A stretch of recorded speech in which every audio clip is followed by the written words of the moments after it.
All right. So today we have four interesting startups. Three of them are on site and one of them is online. Uh, Something to say about today's and the following pitch sessions is that, as you might have seen, we are one of the potential investors also in the TechChill 50 Founders Conference. And we are slowly starting to evaluate the deal flow that comes into this competition. So starting from today and onwards, you will see more and more these startups from this competition coming here in LatBAN's sessions. So my ask to you is that to answer in the polls whether you are interested or curious about any of the startups, as it will be providing us with more understanding on where should we put our focus on and in which startups we should put some due diligence in. But yeah, without further ado, I would like to welcome on the stage Hopperfy as the first one. Yeah. So hello everybody, I'm from Lithuania, my name is Tadas. I know maybe somebody knows us, maybe somebody doesn't know us. So Hopperfy is working in the travel industry for 2 years now. We started as a B2C company, but we noticed that the idea doesn't work, so we scraped it. We started working with businesses, like a traditional business agency, travel agency, just doing travel services for businesses. And then we started asking our current customers, like, hey, how can we help? How can we make your lives a little bit better? They gave us some thesis and stuff. We did a lot of surveys, and we found that, like, also we had some sources, and we found that, like, almost half of the corporations in the world spend billions of euros per year on travel, but they don't know the exact returns. They don't know what they are getting exactly from those travels. So the problem statement would be that companies lack tools to optimize their travel sales channel. And Hopperfy is a solution, like we made a solution for that. Hopperfy is a travel management platform for corporations that connects to their Salesforce or other CRMs. We provide baseline functionalities like travel tickets, hotel reservations. Then we start adding personalization for the company. We suggest what events to go to give them like a little bit more of a better feeling where to spend the money. And like the cherry on top is that we provide a detailed report after every trip with the exact ROIs. So when the company salesman comes back, he enters things to his Salesforce, and we provide them like a really detailed report of every like trip. So, and of course, a lot of companies now are investing like more money into data analytics tools, and more companies are doing data-driven decisions. So, of course, we don't charge the small companies. We let them grow, and once they reach some milestones, we start charging them monthly according to their usage and needs. We get the companies, how do we market this thing? So first, we have direct sales from our previous ventures, our personal networks. Then we have affiliate partnerships from accelerators like Plug and Play or Salesforce development houses. They affiliate us. We give them some money for, for getting us clients. And the one I'm really excited about is this events tool. So we created a small events tool for business events. We give them a small add-on that they put on their website, and it's a hotel booking page. So when somebody books a hotel, we get like a lead, a direct lead, and also we get some revenue out of it. This channel is very scalable. Like if you go on TechChill right now, there is the solution right there and right now live. We already made 7,000 euros from this thing in 3 weeks already from this little add-on. And we got like around 15 leads. Also, as a travel agency, when we were working for 2 years, we serviced around 80 companies from around the whole Europe. Our market size is around 1.2 million euros, having only 50 customers. And our total addressable market is over 7 billion euros. And that's in gross margin, not revenue. So that's in the numbers are smaller because it's not revenue. Of course, we have some competition. We have self-booking tools that companies can use, the traditional agencies, what we've done before, and we have some legacy companies. But our offering and our product is a bit unique. So we're not trying to like take a piece of their pie. We're trying to expand the pie. Of course, we can't do it without a team. So myself, having 10 years experience in travel and in the business, my CTO is like a senior software developer from like companies like T-Mobile. And Algirdas is our gateway to corporations. I don't know if you know him, but like he's quite well known in the Baltics. Yeah, and now we're raising 500K. We already have some committed and transferred some money. And with those, with that money in, we're reaching at least 20 clients in the next 18 months. And I think that's it. Great. Sorry for stuttering. Long day. I was in the bus. No problem.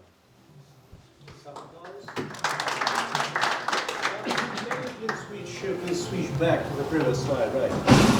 What does it mean, 30K from plug and play confirmed? Did they already invest or they just confirmed that they will? Yeah, we signed the papers and yeah, they already transferred some money, but we need to fix some like due diligence process and they will transfer the rest. Okay. And also we're going to San Francisco in May to plug and play for like 3 months. It's like they fund us, yeah, for that. Can I ask you about the market? Your prospective market penetration in the next 12 months, probably. What regions or what cities? All right, so yeah, usually, so we don't have like a direct scope of like cities or markets or whatever, because we're targeting companies, and these companies are pretty big. So they're like, you know, like Air Baltic is in Riga, but you know, they're multi, like, you know, they have. In case of Air Baltic, it means that your customer is in Latvia. Yeah, Definitely. yeah, but we also are now in talks with Avia Solutions Group. I don't know if you know them. Yeah, so they're like the biggest charter, like plane charter company in Europe or something. So you know, they're like they have like multiple areas of working. But once we get to San Francisco, we'll be targeting just US companies, because this Go program gives you the option. They provide you clients. So yeah. Okay.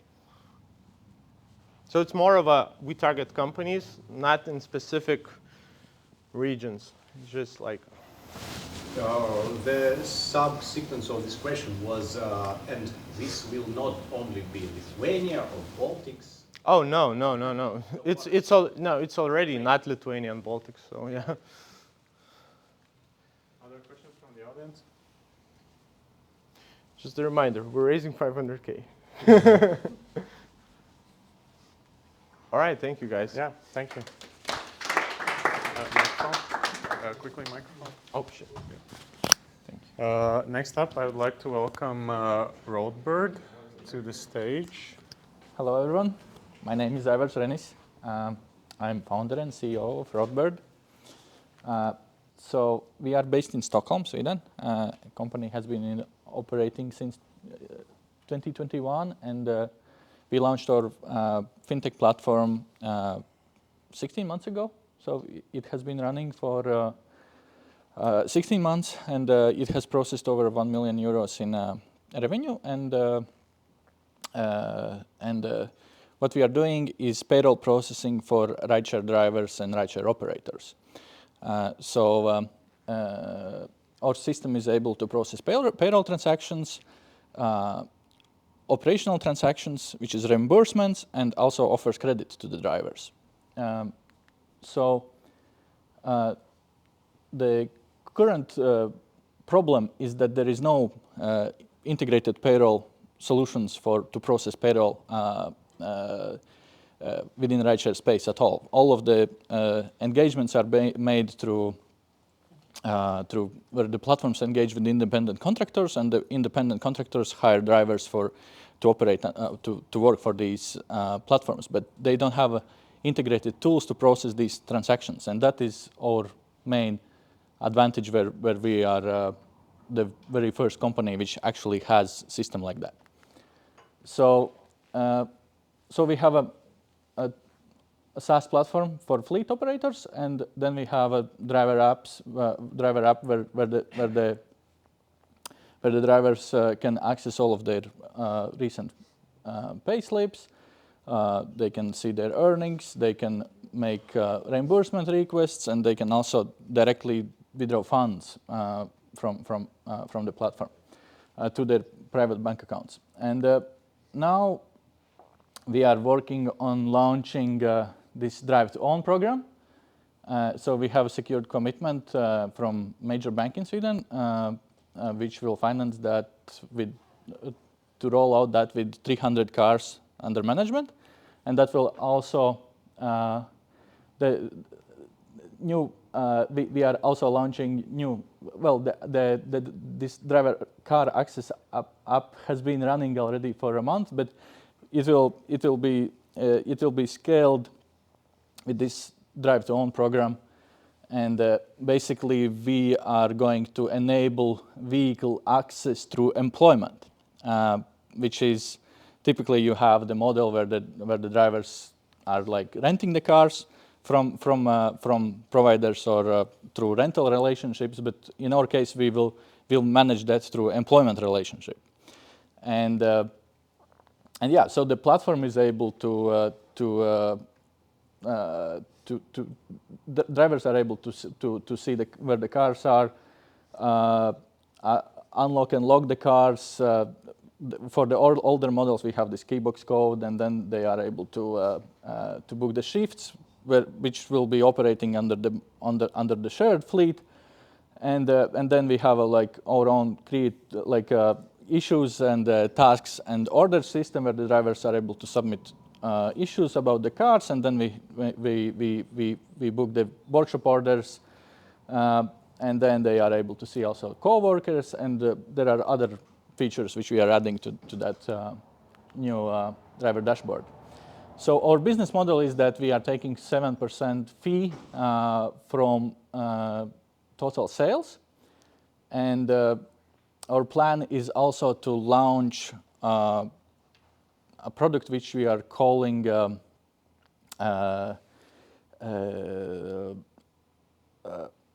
Taxi Accounting Center, which is required for the fleet operators to register the cars and operate in this space. And our plan is to certify our system as Taxi Accounting Center, and also enable that revenue stream from external fleet operators' cars to be run under our platform. And so our system is very first system which is fully tax compliant. So what means tax compliant is that all of the transactions are made within the same environment, and we are reporting as they are made.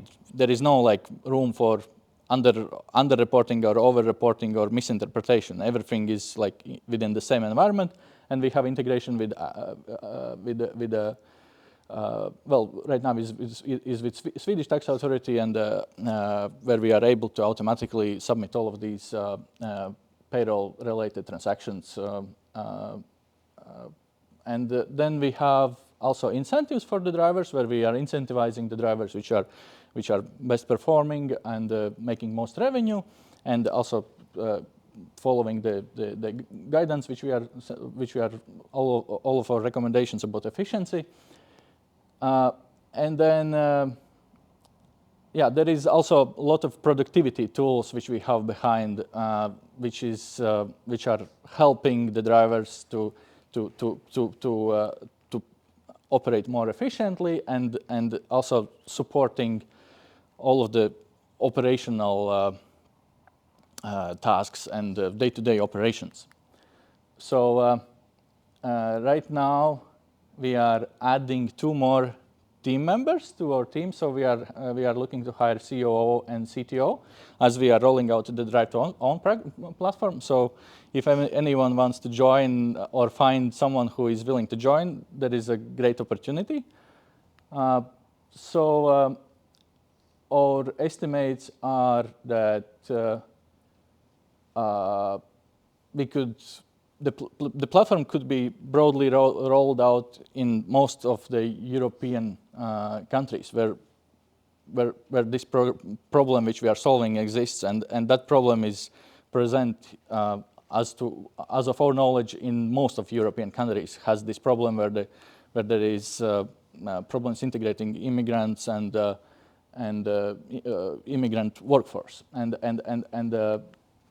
so these are our GMV metrics with this test fleet which we have been running for last 16 months. This is starting from last year, week 1 of the last year, and then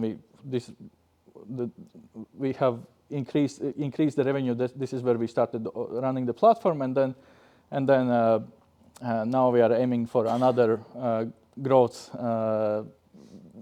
event or increase in growth through launching this Drive to Own program. We are looking for 750,000 euros, where we already have raised 120,000 euros. We have commitments from some VCs and also from some angel investors which are willing to join, but we are looking also to for potentially from LatBAN could also join this round, and thank you. Thank you so much. May I start with a weird question?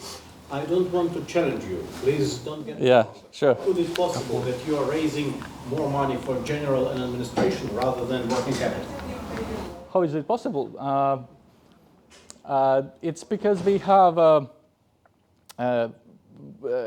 what we need to achieve now is we need to launch the Drive to Own program, and there are additional disclosure sheet which we can provide if you want to go into further details about our balance sheet and about our details. But basically is that we have to capitalize the company to launch the Drive to Own program, because there are financial requirements which are set by our bank and which are like required for us to launch the Drive to Own program.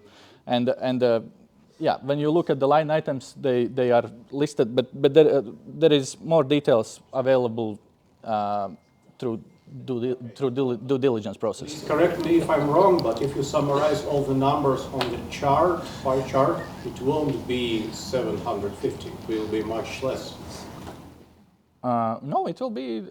We have this is actual projections, and it's from the actual data. This is not just like a chart. It comes from the actual data. Okay, thank you. Yeah, sure. I have a philosophical question.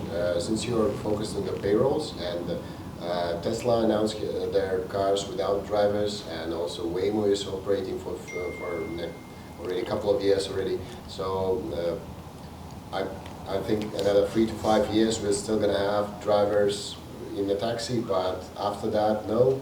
So do you have a plan B? It's not exactly that we need a plan B. So as I see this, right now we have maybe less than 10% are electric cars in this space, operating in this space. So 90% is still cars which are regular gas-driven cars, and this is right now when we have already capacity of producing EVs and so on. But overall, to answer your question, is we don't see that there is a risk that the drivers will be out of the cars and everything will be replaced by robots. It's not coming that quickly, and there will be still economy behind it, which will compensate the people which will run these fleets and cars. And our business is related to payroll processing and to productivity related to running the fleets and managing the cars. One last question. Yeah, I have like a competitor-oriented question because I recently watched an interview, probably of your main competitor, Arthur's, who runs Automobility. Even now, if I googled Roadbird, first was like sponsored Automobility.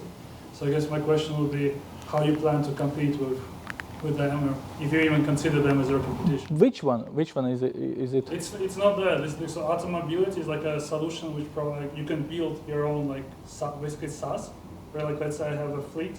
It's a bit different. I'm Yeah. one of the investors in Automobility. Okay. It's a little bit different what he's doing, but yeah. Okay.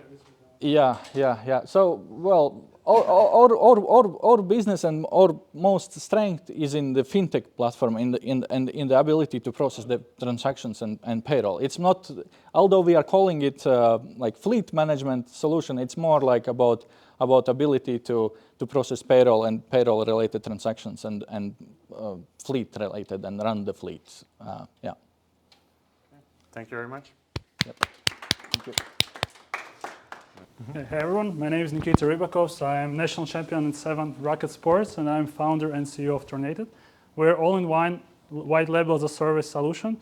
For simplicity, we call ourselves Shopify for sports management. So we operate in traditional sports market, which is highly fragmented, inefficient, user unfriendly, and for those who are looking for independent custom solution is very costly. Because of the last part, there are only less than 2% have their own custom solutions, and because of that, more than 200 million athletes are suffering. So this example of tournament management traditional cycle, it's still at the same time there are most of the points, like a referee or sports manager need to use Excel. So in most cases still, like participants don't know information up to date, and this is what we're solving. So our solution, as I mentioned, is the Shopify for sports management. When in 15 minutes, any sports organization can launch their own web platform and mobile app. And as you can see on the example, it's quite user-friendly and it's very easy to use. So our solution is that we unite all features which sport organization requires in one box. So it's sports organization management, league tournament management, event management, club management, and on top, analytics and monetization. So all of that comes with a solution to launch their own platform, white label, and dedicated support. So this is one of our latest examples. I just came from India, and we signed quite a big deal with the organization who has already more than 100K athletes, and they expect to have 1 million in 2 years. And they launched a 4.5 million prize money tour for next year. With this partnership, we are monopolizing whole pickleball Asian market, which includes 5 million athletes. So basically, all our TAM is all athletes, but we are focusing primarily on individual and pair sports, where is a large volume of transactions. And as we are primarily in racket sports, we started with monopolizing racket sports market.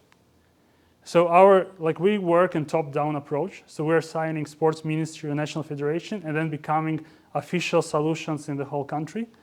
And this is our competitor. So one of the most known competitor who are providing white label solution is Visual Reality and their solution tournament software. But the trick part, it works for referees only on Windows machines, and it's quite expensive. If you want any change, it will cost you more than $100 an hour. Other solutions are in-platform management tools. It's like, I call them bulletins, where you can add your own tournament and be fully dependent on the software provider.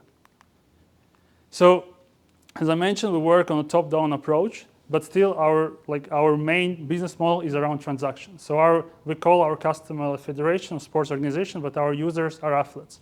So we take our cut, service fee on every registration, on every booking of the court, on any annual license purchased by the athlete. And it's minimum of 75 cents per entry, and it's a minimum of 2.25 per license. So in average, we make around €8 per year from user. So with this 1 million athlete contract, we expect according revenue. So we started 3 months ago with Tornated. We launched MVP in January, And then from launch, we signed already more than 30 national federations. We became a leading solution in Europe and Asia for pickleball. And now we're also getting to other sports. We just signed the first big deal in China, and we're taking over table tennis, badminton on top of pickleball. We are in 9 sports and 15 countries, and all this achieved in less than 3 months. So our software is already ready, so now we're working on complementary features. So now it's more about the growth and entering new markets. We're also now signing our first big deal in Americas, and I'm calling like Americas because this includes North and South America. So this is an organization who runs basically sports in beach tennis, paddle, and pickleball around whole continent. So our main goal for this year is to reach 100K monthly active users with a 500K annual revenue. And we expect 2026 to be very exciting and reach our first 500,000 active users. So this is our team, like myself, I'm national champion 7 sports. In the room, there's also Julia Chabarova, who is ex-WTA player and world champion in beach tennis. Mikhail Samoilos, who is under 22 European champion in beach volleyball. Robert is a professional esports athlete who actually brings all this innovation from esports to traditional sports. And Ernest Gulbis is our active advisor, who is basically working with us on a daily basis. Those are our financial projections, which quite changed since last week. But yeah, basically our goal is to reach this 2 million revenue in 2 years. And we are now seeking, so we initiated the round with 720K. We already got committed 400K of those with a goal of reaching 2.5 million revenue in 18 months. Thanks for your attention.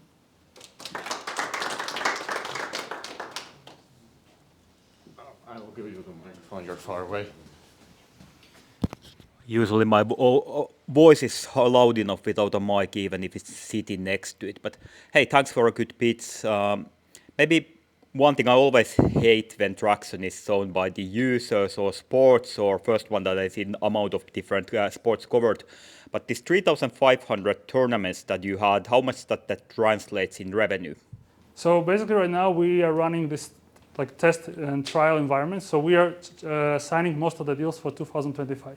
So before then, we didn't monetize anyone. So we have around 3.5K MMRR at the moment. And all contracts are basically saying that from January 1st, we are launching this mandatory monetization for every transaction. So based on our projections, on the numbers we did test with, average contract is around 8.9K a year per organization. Okay, thanks. And what is your planned monetization model? So this is like every transaction. So every time someone registers for the tournament, books a court, buys an annual license, we are charging. We are getting this minimum fee. Yeah, but is it like fixed fee or is it percentage? It's a 3.5% and minimum of 0.75 cents. Okay, thank you. I also have the money question. Again, you chose the big markets like India and China. But have you worked with them before? Are they paying markets? Actually, 20 bucks per month? Yeah, interesting. It's not we chose them. We initially started with emerging sports, emerging countries, but they chose us. So they invited us to India recently, and this is where we started to sign big deals. And actually, yeah, they're paying, and they're paying even more. Because then, with other tool, we're actually helping federations to monetize their process as well. So let's say we charge $1 per entry, and then federation adding their $1. So players will pay $2 fee, and then we are sharing the revenue, basically. Okay, and again, for the money, what's your burn rate? And 750K, where is it going? So at the moment, our burn rate, we're 20K a month, and we plan to increase it. But actually, we just signed our first deal in China with 100K upfront payment and minimum 10K a month. And we're signing another deal with 15K a month min of revenue. So this should also help us. For example, this deal with PWR. So basically, they're bringing the athletes. We are giving them exclusivity for India. And with this exclusivity comes a condition, like it should be, for example, minimum 15K revenue. And if it's less than that, they should cover the difference. One more slide. Can you, about your team slide? Yep. So technical guys only one, right? I'm technical and Roberts. I built MVP myself alone. And is Julia your wife? Yeah. Do you see a conflict of interest there? No, I just said it. Not yet. No, she's just actual boss, and that's it. Other questions?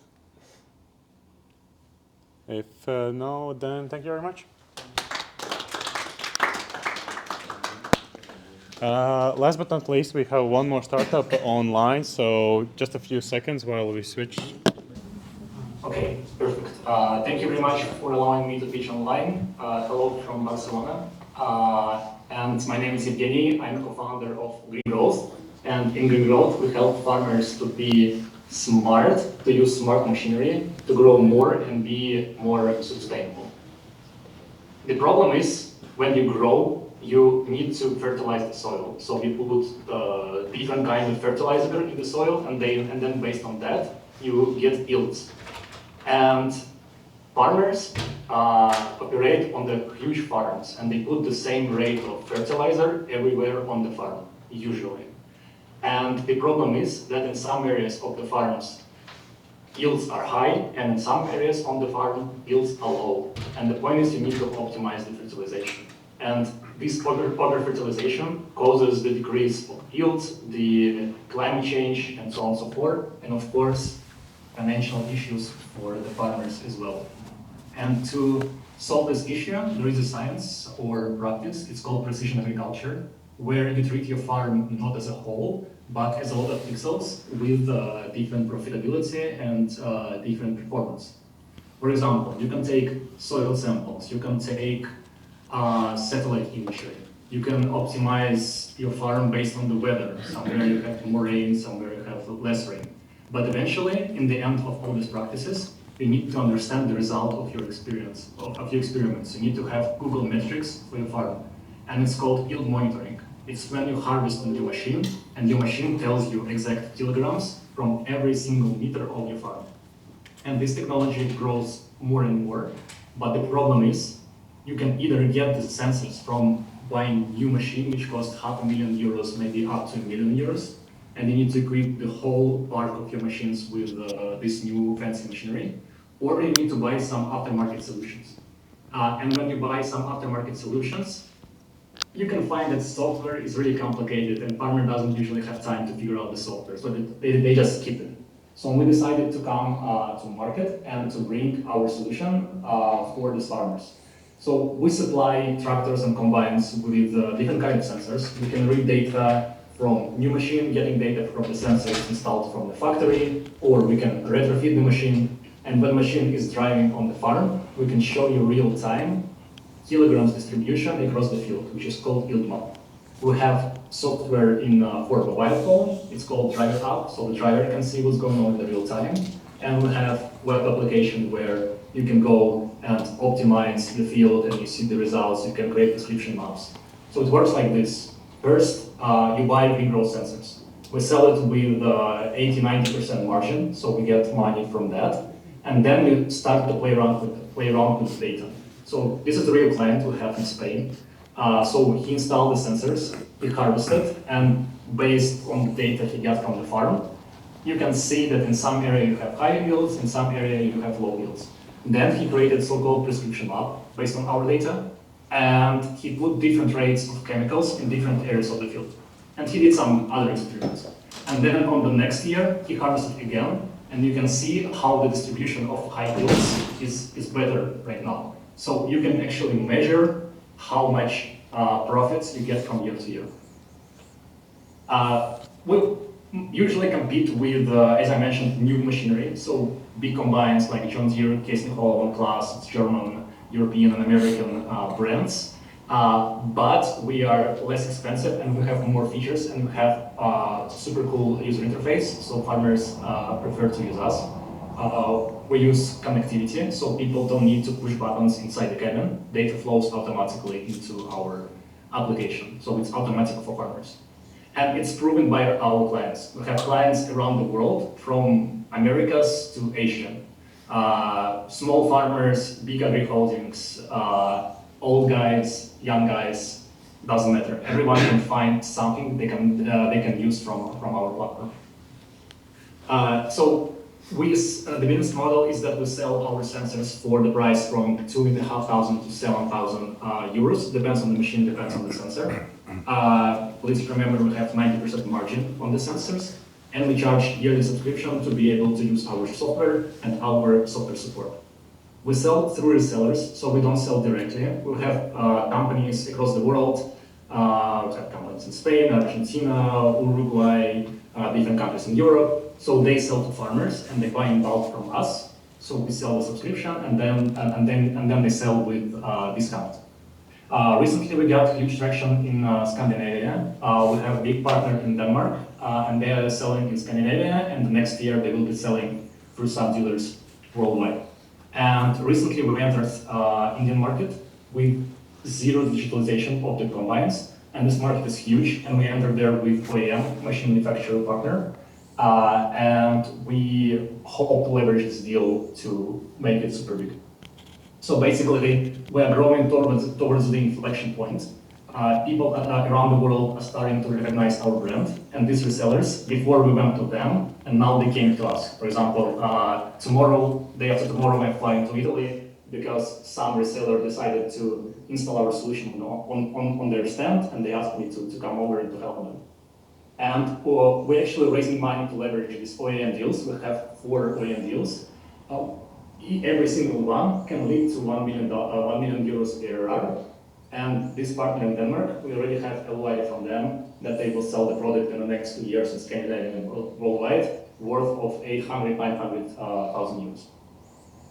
We have 5 people in the team, so we are like developer-oriented company. We have super cool people who do software and hardware with 10x engineers, both full stack, hardware.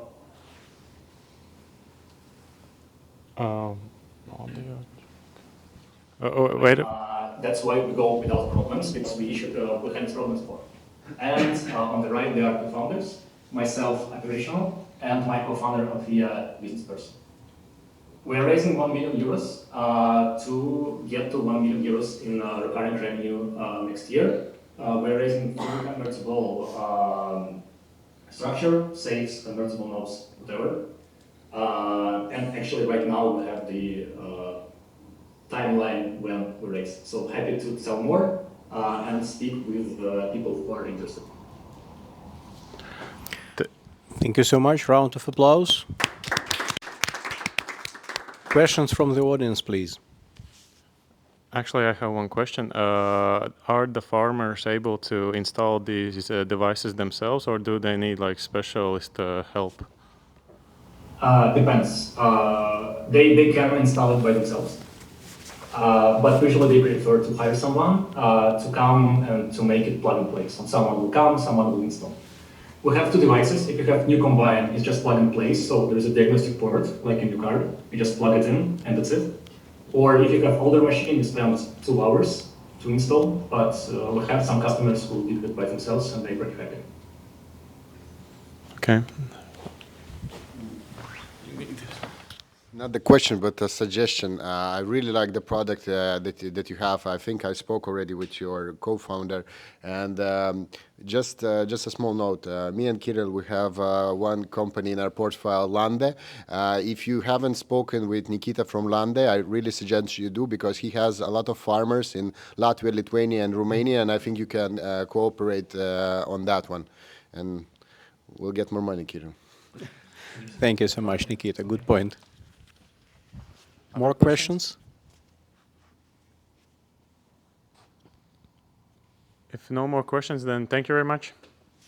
Thank you, Evgeny. So this pretty much sums up today's event.